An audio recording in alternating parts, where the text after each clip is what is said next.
நிர்வாக கோளாறு தானே, நிர்வாக கோளாறு. எல்லா பெண்களுக்கும், அனைத்து பெண்களுக்கும் சொல்லிட்டு அவர்களால் அனைத்து பெண்களுக்கும் கொடுக்க முடியல. அந்த இடத்துல கூட அவங்க அதை அப்புறம் என்ன முடிவுபடுத்திட்டாங்க, இனிமே இதெல்லாம் பேச முடியாது, நம்ம செஞ்ச சாதனை எதுவுமே இல்லை அப்படிங்கிறத அவர்களே ஏற்றுக்கொண்டாங்க. ஏற்றுக்கொண்டு கேலி பேசுறது, கிண்டல் பேசுறது, இது மாதிரி பேசுறது, இப்படியே தான் அவர்களுடைய அரசு, அவங்களுடைய பேச்சே இருந்தது. உதயநிதி அவர்களுடைய பேச்செல்லாம் குறிப்பாக பார்க்கணும்னா சொல்ல முடியாத அளவுக்கு கீழ்த்தரமாக இருந்தது. சிரிச்சா பல்லு தெரியுங்கிறதையெல்லாம் பற்றி பேசுறாருன்னா அவர் என்ன அரசியல்வாதி, என்ன இளம் அரசியல்வாதி, இவர் என்ன இளைஞர்கள் மேம்பாடு, என்ன விளையாட்டுத்துறை மேம்படுத்த போறாரு, எனக்கு ஒண்ணுமே புரியல. அவருக்கு ஒரு அரசியல்னா என்னன்னே தெரியாத ஒருத்தர் வாரிசுங்கிறதுனால மட்டுமே வளர்ந்துடலாம் நினைக்க கூடாது. வாரிசுகள் வளரலாம், தனித்திறமையும் மக்கள் மீது பற்றும் இருக்கணும், அதுதான் முக்கியம். அது எங்கேயாவது உதயநிதிட்ட வெளிப்படுத்தியிருக்காரா? அதிகாரத்துக்கு வந்துட்டாரு. அதிகாரத்துக்கு வந்த பிறகு எங்கேயாவது ஒரு இடத்துல மக்கள் பற்றோட நடந்திருக்காரா? நடக்கவே இல்லையே. விளம்பரத்துக்காக எல்லாம் செய்யறாரு. விளம்பரத்துக்காக கூட பாரா ஒலிம்பிக்ல கோப்பை வாங்கிட்டேன்னு யாருன்னே தெரியாதவரை கூப்பிட்டு வச்சு வாழ்த்து, அதான் அவர் வீட்டுக்கு கூப்பிட்டு வாழ்த்து தெரிவிச்சு, அப்புறம் முதல்வரை போய் சந்திக்க வச்சு, இது மாதிரி அந்த கப்பே டூப்ளிகேட் கப் பாரிஸ்ல வாங்கினது. அதுதான் சொல்றேன், அந்த அளவுக்கு அறிவுத்திறன் குறைவாக நடந்துக்கிறது அப்படிங்கிறது ஆபத்தான நிலை தான். அடுத்த ஒரு துணை முதல்வர் பதவி வேற கொடுக்கறதா சொல்லியிருக்காங்க. அதுதான், அது குடும்ப அரசியல். அவங்க துணை முதல்வர் கொடுத்தாகணும் அப்படிங்கிறது, அதை எதிர்த்து கேட்க வேண்டியவர்கள்லாம் கேட்கல. திமுக அதுல கூட்டணி கட்சியா இருக்கக்கூடிய காங்கிரஸ், விசிக இவங்கெல்லாம் என்ன பண்ணுவாங்க? அடுத்து அவங்கெல்லாம் ஆமோதிப்பாங்க. அவங்க அடுத்து இன்பநிதி அவர்களாக இருந்தால் கூட நாங்கள் சரிதான்பாங்க. ஏன்னா அந்த அளவுக்கு மாறிட்டாங்கங்க. இன்றைக்கே நம்ம பாக்குறோம்ல, திருமாவளவன் அவர்கள் எப்படி இருந்தாங்க, கொலைகேசுக்கே அவர் எப்படி இருந்தவர் இன்னைக்கு எப்படி நடந்துக்கிறாரு அப்படிங்கறத நம்ம பார்க்கிறோம்ல. ஒரு மக்களவையில கூட நிதியமைச்சர் அவர்கள் பேசிட்டே இருக்காங்க, தமிழக அரசு பெட்ரோல் டீசலுக்கு மானியம் குறைப்போன்னு சொல்லி தேர்தல் வாக்குறுதியில போட்டிருக்காங்களே, அந்த விலையை குறைக்கிறதுக்காக நீங்க என்ன செஞ்சீங்கன்னு கேள்விதான் கேட்டாங்க. உடனே கூச்சலிட்டு அப்படியே இந்த 40 பேரை அனுப்பி வச்சதே வேஸ்ட். 40 பேரும் அங்க போய் எதுவுமே செய்ய போறதில்லை. மக்களவை தேர்தலுக்காக நடத்தப்பட்ட நேர அவகாசம், பண விரயம், இவங்க தமிழக மக்களுக்காக அங்க போய் எந்த குரலுமே கொடுக்க போறதில்லை. அவர்கள் அங்க போயிட்டு பேசிட்டு அவங்க பெருமைகள் ஏதாவது இருந்ததுன்னா கட்சி பெருமை, இல்லைன்னா பக்கோடா சாப்பிட்டுட்டு இப்படி நேரத்தை செலவிட்டுட்டு வராங்களே தவிர மக்களுக்காக பேசக்கூடிய அளவு யாருமே இல்லை. ஈவன் காவேரி பிரச்சனை குறித்து அவர்களால் பேச முடியலங்க துணிச்சலா. நமக்கு கிடைக்க வேண்டியது கிடைக்கணும்னு கூட சொல்லி பேசலை. ஏற்கனவே துரைமுருகன் அவர்கள் சொன்னார், பார்ப்போம் பொறுமையா அப்படியே பார்ப்போம், ஏன்னா முடிவெடுத்து ஜூலை 31 வரைக்கும் நமக்கு வேணும் கொடுக்கணும் அப்படின்னு சொல்கிற அளவை கூட அவங்க கொடுக்கணும்னு வலியுறுத்தலை. இப்போ இவர்களுடைய அரசியல் அப்படிங்கிறது ஒன்று கூட்டணிக்காக, மற்ற மாநிலத்தோட கூட்டணிக்காக நடத்துறது. கேரளாவில் அணை கட்டுறாங்களா, கேரளாவில் என்ன பண்ணுறாங்களா பண்ணட்டும், இப்போ கர்நாடகாவில் பண்ணுறாங்களா பண்ணட்டும், அங்கே நமக்கு வேண்டிய இவங்க, ஏன்னா இவர்களுடைய முதலீடங்கள்லாம் இருக்கு. திமுகவினருடைய முதலீடு தமிழகத்தில் இருப்பது போல, ஆமா, இவர்கள் பெரும்பான்மையாக கர்நாடகா, கேரளா போன்ற அண்டை மாநிலங்கள்ல அவர்களுடைய முதலீடு இருக்கு. அந்த முதலீடுக்கு எந்த ஆபத்தும் வரக்கூடாது அப்படிங்கிறத நோக்கி தான் இவர்களுடைய பார்வை இருக்க தவிர, நம்ம மாநிலத்தை பாதுகாக்கணும், நம்ம மாநிலத்திலேருந்து எதுவுமே நம்ம உரிமைகளை விட்டு கொடுக்க கூடாதுங்கிற எண்ணம் திமுகவுக்கு இல்லை. இந்த அரசியலை நம்ம மக்கள் மத்தியில எடுத்துட்டு போகக்கூடிய கடமை எங்களுக்கு இருக்கு. இனிமேல் விடமாட்டோம். இயற்கையை கொடுத்துட்டோம், கனிம வள கொள்ளை, துரைமுருகன் அவர்கள் பத்தி எழுதுறாங்கல்ல, நாமளும் பத்திரிகைகள்ல படிக்கிறோம்ல, 4000 லட்சம் கோடி மணல் கொள்ளையடிக்கப்பட்டிருக்குன்னு சொல்றாங்க. இப்போ இதையெல்லாம் பற்றி மக்களின் அந்த நிதியமைச்சர் பிடிஆர் அவர்களே சொன்னாரு, ஆட்சிக்கு 1 வருடத்துக்குள்ளேயே 30,000 கோடி அப்படிங்கிற அளவுக்கு ஊழல் நடந்திருக்கு, அதனாலதான் என்னால பண்ண முடியலன்னு சொன்னாரு. அதனாலதான் அவரை டம்மியாக்கி உட்கார வச்சிருக்காங்க. ஆமா ஆமா, அங்க இருந்து உண்மையை பேசினா இருக்க முடியுமா? அங்க அங்க யாருக்கு முக்கிய இடம்னா செந்தில் பாலாஜி அவர்களுக்கு தான் முக்கிய இடம் இருக்குமே தவிர, ஜாமீன்ல வந்தோடனே மீண்டும் அமைச்சராக போறாராம். ஆமாருங்க, உயர்ந்த இன்னும் வேற பதவி கொடுப்பாங்க. நீங்க இப்ப பொதுப்பணித்துறை அந்த மாதிரி இருக்காங்களா, எல்லாருமே அங்கதான் 13 அமைச்சர்கள் குற்றவாளிகளாக தானே அந்த வட்டத்துக்குள்ள தானே இருக்காங்க. திமுக பொறுத்த வரைக்கும் ஜெகத்ரட்சகன் அவர்களா இருக்கட்டும், ஏவா வேலு அவர்களா இருக்கட்டும், எல்லாருமே அந்த இப்ப ஊழல் வழக்குகள்ல சிக்கக்கூடிய ஒரு நிலையில தானே இருந்துட்டு இருக்காங்க. பொன்முடி அவர்களா இருக்கட்டும், லிஸ்ட் பெரிய லிஸ்ட் இல்ல இது, அனிதா கிருஷ்ணன், கீதா ஜீவன் அவர்கள், இது ஒரு நீண்ட நெடிய லிஸ்ட். அந்த KSSR சொல்லிக்கிட்டே போகலாம். அப்ப இவர்கள் எல்லாருமே அந்த லிஸ்ட்ல தான் இருக்காங்க. அவர்களுக்கு தேவையும் அந்த லிஸ்ட் தான். ஏன்னா மற்றவர்களுக்கு கொடுக்க கூடாதான்.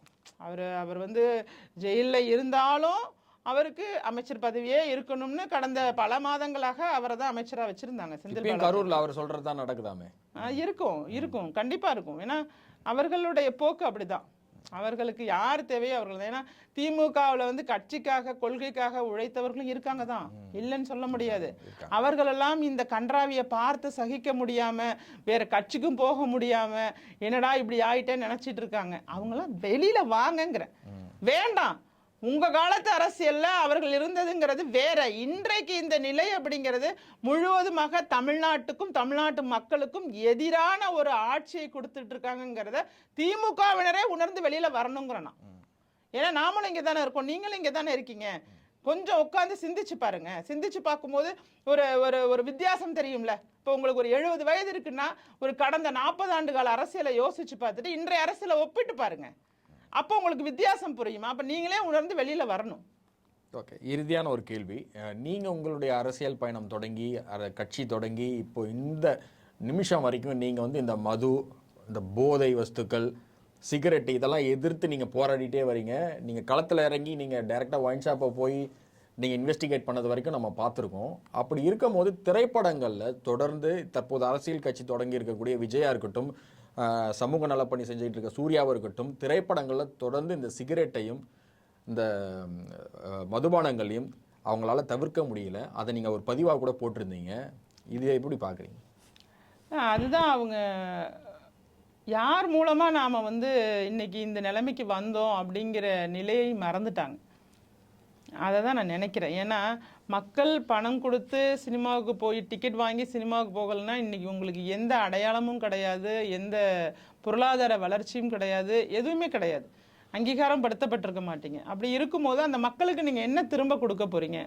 அந்த இடம் மிக முக்கியமானது. நீங்கள் திரும்ப கொடுக்கறதுக்கு அப்படிங்கும்போது ஒரு அடிப்படையாக ஒரு சினிமாவில் இந்த காட்சிகள் இன்றைய தலைமுறையை, நீங்கள் பழைய சினிமாக்களை விடுங்க, இன்றைய தலைமுறை மிகுந்த சினிமா ஆர்வத்தோடவும் மாறிட்டு இருக்காங்க. ஒரு பக்கம் சினிமாவை விட்டு விலகிற கூட்டமும் இருக்கு, சினிமாவை நோக்கி ஈர்க்கப்படுகிற கூட்டமும் இருக்கு. இங்க பல்வேறு விதமான கூட்டங்கள் இருக்கு. நீங்க சிகரெட் குடிக்கிற காட்சியை பார்த்துட்டு யாராவது ஒரு நபர் அந்த சிகரெட்டை புகைக்கணும்னு நினைச்சா கூட அது ஒரு மிகப்பெரிய பாவம் தானே. அதை தான் நான் எடுத்து சொல்லிக்கிட்டே இருக்கேன். இங்கே வந்து எனக்கு விஜய் அவர்கள் மேலேயோ சூர்யா அவர்கள் மேலேயோ எந்த விதமான தனிப்பட்ட முறையில் விருப்பு வெறுப்புக்கெல்லாம் வழியே கிடையாது. நான் என்னுடைய துறை வேறு, நான் செயல்பட்டு இருப்பது வேறு. என்னுடைய நோக்கம் முழுவதுமாக அந்த இளம் பிள்ளைகள்னா 6 வயசு 7 வயசு அந்த வயசுல அறியாத வயசுல அந்த ஆக்ஷன், அந்த பாவனையை பார்த்து ஒரு கெட்ட பழக்கத்தை கத்துக்கிறவங்க. ஆய்வுகளும் அதை தான் சொல்லுது. பெரும்பாலான புகைப்பிடிப்பவர்களை 13 வயசுக்கு கீழே, அதாவது 60% பேர் 13 வயசுக்கு கீழே தான் ஸ்டார்ட் பண்ணாங்களாம். அதனாலதான் அவர்களால வெளியில வர முடியலையா. இது ஆய்வு. இந்த 13 வயசுக்கு கீழே குடிக்க ஆரம்பிக்கிறாங்கன்னா ஒரு காரணம் பேரண்டல், வீட்டுல யாராச்சும் தந்தையோ அல்லது உறவினருக்கு நெருக்கமான உறவினரோ குடிக்கிறத பார்த்துட்டு பழகிறது. எல்லாரும் பழக மாட்டாங்க. அதே மாதிரிதான் சினிமாவை பார்த்துட்டு எல்லாரும் பழக மாட்டாங்க. ஆனா ஒரு குறிப்பிட்ட பிரிவினர், குறிப்பிட்ட சதவீதம், அது 20 இருக்கலாம், 10 இருக்கலாம், 60 இருக்கலாம், நமக்கு தெரியாது. 1% இருந்தா கூட ஏன் அப்படி இருக்கணும்?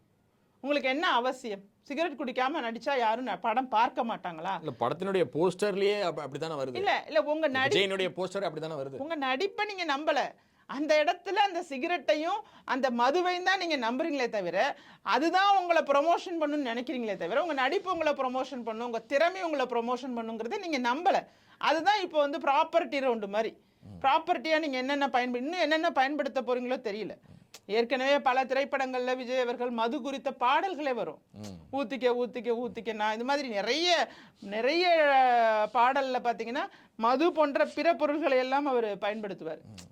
மது இருக்கும், ஒரு படத்துல வேற வேற பேர் சொல்லுவாங்க, அதெல்லாம் தெரியல, பாங்கு, சுண்டக்கஞ்சி, இது மாதிரி வித்தியாசமான, இதுதான் கள்ளச்சாராயம். இது எல்லாத்தோட லிங்க் பண்ணாதான் கள்ளச்சாராயம். இப்ப இதெல்லாம் குறித்து பேசுறதுக்கு உங்களுக்கு என்ன தகுதி இருக்க போகுது? இல்ல விஜய் இப்ப வந்து குழந்தைங்களுக்கு அந்த பரிசு கொடுக்குற அந்த மேடையிலேயே சே நோ டு ட்ரக்ஸ் தான் சொன்னாரு. ஆனா அவர் நடிச்சிட்டு இருக்க படத்தினுடைய போஸ்டர் வெளியே வருது, அதுல வாயில சிகரெட் தான் இருக்கு. ஆமா, இதேதான் வேலை அவங்களுக்கு. அந்த முரண்பாடு எப்படி பாக்குறீங்க? முரண்பாடு தான். அவர் பாருங்க புரிதலே இல்லாம அன்னைக்கு சொன்னாரு, பள்ளிக்கூடத்துக்கு போற பசங்க எல்லாம் என்ன தண்ணி ஒரு பெக்கு போட்டுட்டா போறாங்கன்னு சொன்னாரு.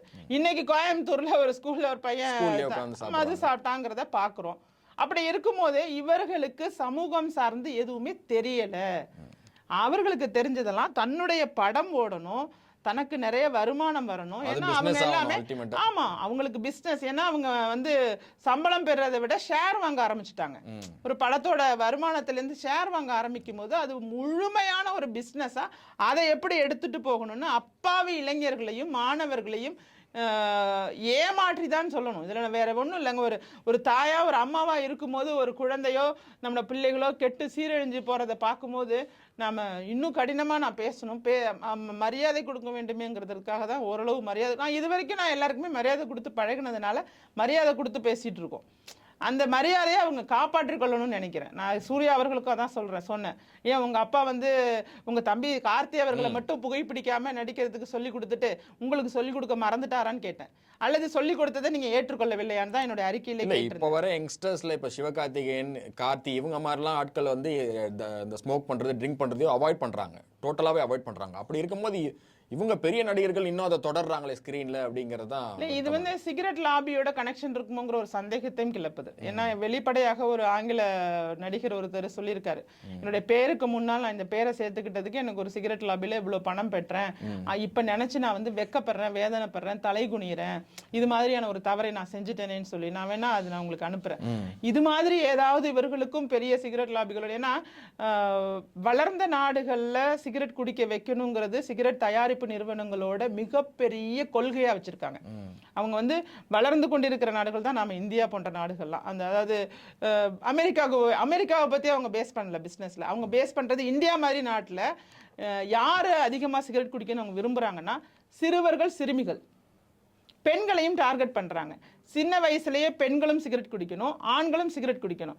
அதற்கு யாரை பயன்படுத்துறதுன்னா சினிமாக்காரவங்க தான் அதுக்கு தூதராக பயன்படுத்தணுங்கிற ஒரு ரகசிய ஒப்பந்தங்கள்லாம் இருக்கு.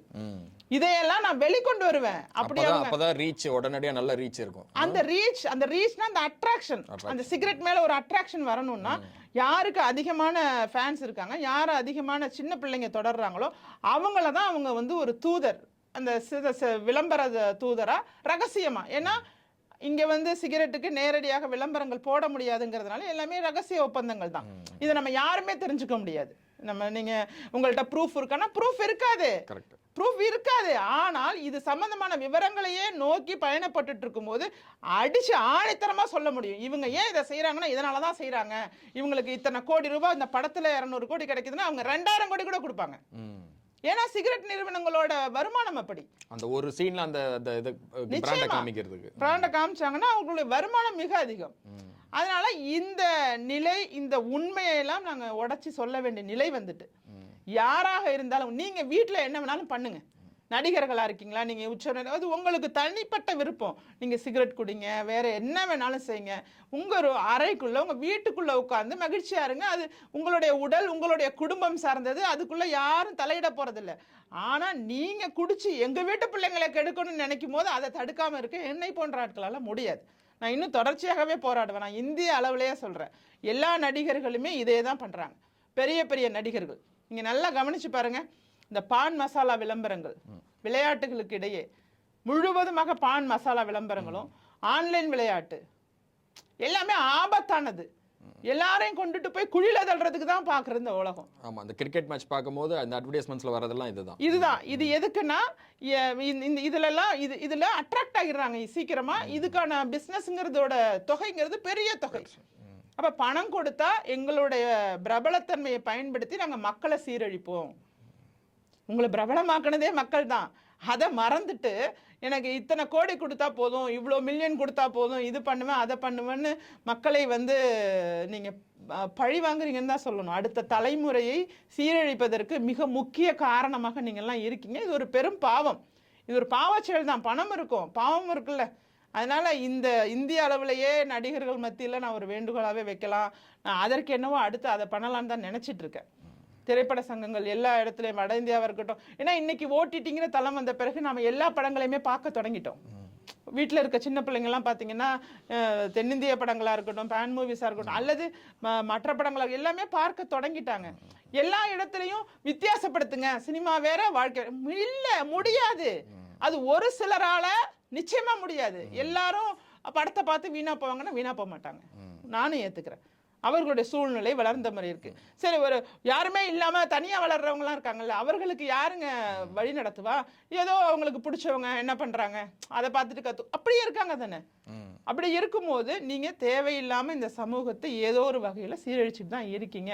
இதை எனக்கு அறிவுரை சொல்ற மாதிரி சினிமாவை பாருங்க, நான் சினிமாவை பார்க்குறேன், நீங்க பேசுற யாராவது சினிமாவை பார்த்திருந்தால் நீங்க இப்படி நடந்துப்பீங்களா? எப்படின்னா அளவுக்கு அதிகமான பாசம், அளவுக்கு அதிகமான இப்ப சமூகத்திலங்க பங்காற்றி தன்னுடைய சினிமாவை தாண்டி பங்காற்றியவர்கள் எம்ஜிஆர் அவர்களும் திரு கேப்டன் விஜயகாந்த் அவர்களும். சினிமாங்கிற துறையை தாண்டி மக்களோடு மக்களாக அவர்களோட தோள் கொடுத்து செயல்பட்டு பல்வேறு விதமான விஷயம். நீங்க நலத்திட்டம் கொடுக்கறது கிடையாது, விஜய் அவர்கள் கொடுப்பது போல நலத்திட்டம் கொடுப்பது, பரிசு கொடுப்பதெல்லாம் ரொம்பவே சாதாரணமானது, அது என்ஜிஓ கூட செய்வாங்க. ஆனால் அதையெல்லாம் தாண்டி திரைப்படங்கள் வாயிலாகவும் திரைப்படங்கள் அல்லாமலும் மக்களுக்காக நிறைய பணியாற்றிக்கிட்டு இருக்கிறவங்களுக்கு ஒரு கூட்டம் இருக்குன்னா அது உண்மையாகவே அது வேறு விதமான கூட்டம். ஆனால் உங்களை சார்ந்த ஒரு கூட்டம் இருக்கிற கூட்டம் சினிமாவை மகன்ட்டு பார்க்குற கூட்டம் தானே. வேற என்ன இருந்துச்சு அவங்கள்ட்ட ஸ்பெஷாலிட்டி? இன்னைக்கு அரசியலுக்குள்ள வரங்கும் போது வரத்துக்காக இத்தனை வருஷம் கழிச்சு இது அதுன்னு அதுவுமே ஒரு திடகாத்திரமான ஒரு பேச்சு இல்லை. நாள் நிகழ்ச்சியில் ஒன்று பேசுறாரு, அடுத்த நாள் நிகழ்ச்சியில் அப்படியே மாற்றி தலைகீழாக பேசுறாரு. அது மாதிரி எங்கேயாவது யாராவது பேசி பார்த்துருக்கீங்களா? எம்ஜிஆர் அவர்கள் பேசியிருக்காரா? அல்லது கேப்டன் அவர்கள் பேசியிருக்காங்களா? கேப்டன் அவர்கள்லாம் சினிமாவில் பேசினதை விடங்க நேரில் பேசுனது ரொம்ப அதிகம்.